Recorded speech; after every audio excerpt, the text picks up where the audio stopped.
ये बात मेरी समझ में नहीं आई केशव, क्योंकि एक जन्म में तो प्राणी को एक ही शरीर मिलता है। नहीं, एक नहीं, अनेक शरीर मिलते हैं एक ही जन्म में। मैं अब भी नहीं समझा प्रभु। मैं समझाता हूं। याद करो अपना बचपन। उस समय अर्जुन का शरीर कैसा था? एक बालक का। और आज वो शरीर कहां है? वो शरीर तो बदल गया इस शरीर में। अर्थात वो शरीर नहीं रहा। आज तुम्हें एक युवक का शरीर मिला है।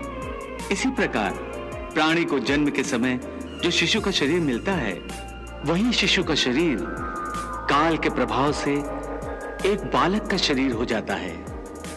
फिर वो किशोर अवस्था में आता है, फिर एक जवान पुरुष का शरीर बनता है, फिर अधेड़ उम्र का, फिर बूढ़े का रूप लेकर अंत में एक सूखे पत्ते की तरह जीवन के वृक्ष से टूटकर गिर जाता है।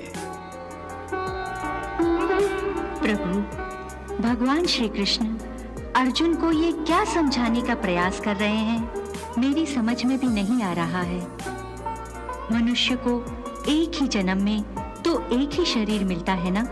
फिर प्रभु, एक जन्म में ही कई शरीरों की ये क्या बात कर रहे हैं?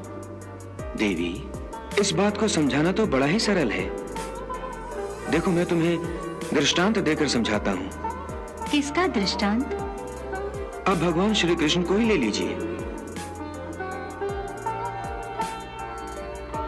इस समय वो गीता का महाज्ञान अर्जुन को दे रहे हैं। उनका शरीर देखो।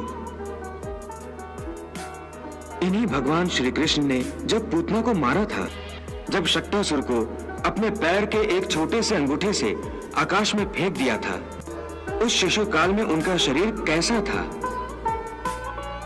श्री कृष्ण तो वही है, शरीर बदल रहे हैं।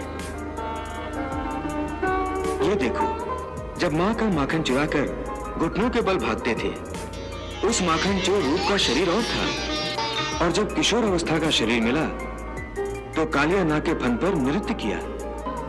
उस समय तो हमने भी उनके साथ नृत्य की स्पर्धा की थी, और आज देख लो उनका ये शरीर।